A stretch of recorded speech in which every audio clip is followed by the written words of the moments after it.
మీరు ఆట కృష్ణా జలాలపై వివాదం కేసుల్లో కేంద్రానికి సుప్రీంకోర్టు ప్రశ్న మంచిగానే వేసింది. ఇక విచారణ ఆగస్టు 19కి వాయిదా పడ్డది.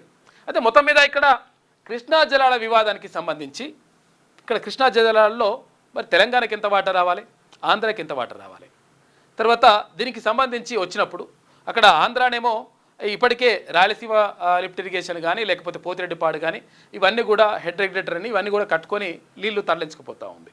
ఇప్పుడు మళ్ళీ బనకచెర్ల ఇంకోటి ముందుకు తీసుకొచ్చింది.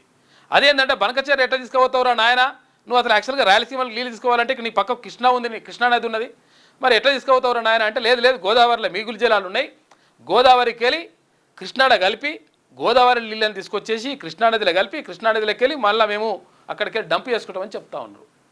అయితే ఇక్కడ కృష్ణా జలాలకు సంబంధించి కేంద్ర ప్రభుత్వం ఇటు తెలంగాణ వైపు ఉంటుందా అటు ఆంధ్రప్రదేశ్ వైపు ఉంటుందా, ఎటువైపు ఉంటుందో మీరు నిర్ణయం చెప్పాలని చెప్పేసి సుప్రీంకోర్టు అడుగుతూ ఉంది.